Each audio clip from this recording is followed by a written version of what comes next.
Mga boss, ito na po ang dual impedance na subwoofer na ni-rewind natin noong nakaraan.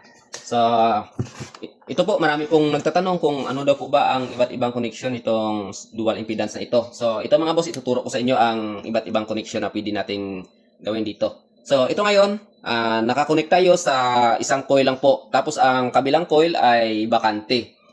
So, ayan, ito po na connection ay 4 ohms po ito. At safe din po ito na gamitin kahit na po na hindi po ginagamit itong sa kabila.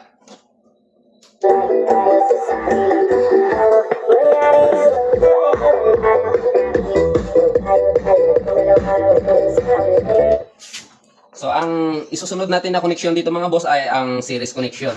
So, itong negative sa kabila ay i-connect lang po natin ito dito sa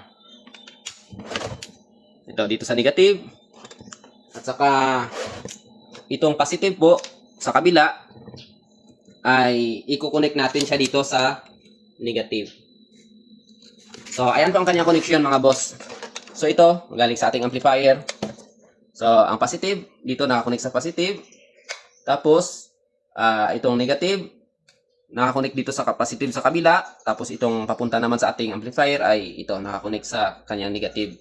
So, itong connection po na ito ay magiging 8 ohms po siya. So, itong 4 ohms sa kabila at saka itong 4 ohms sa kabila, pag naka-series connection po ay ma-add po siya. So, magiging 8 ohms po siya. So, ito na connection po ay napaka-safe po nito sa ating amplifier kasi mataas po ang kanyang impedance. Pero, ginagamit din po natin ang dalawang coil.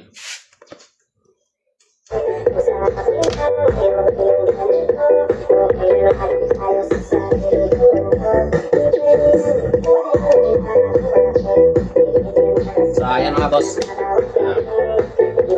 Ngayon ay i-connect naman natin siya sa parallel connection. So, ito, balik natin dito sa negative sa kabilang coil.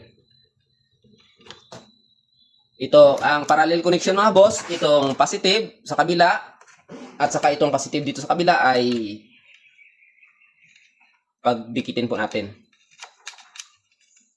So ayan, i-connect po natin siya. Tapos itong negative dito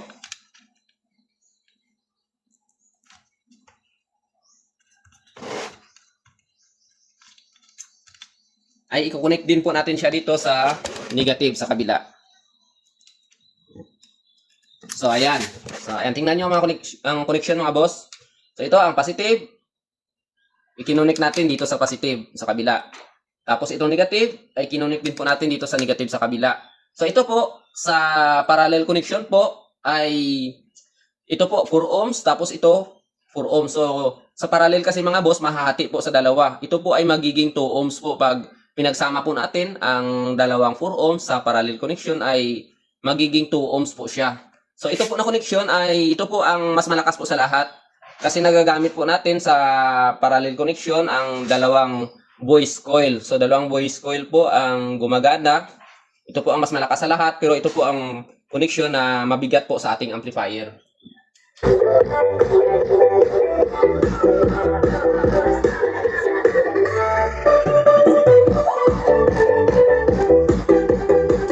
So, ayan mga boss, sana po ay naipaliwanag ko ng maayos. So, maraming salamat mga boss at God bless us all.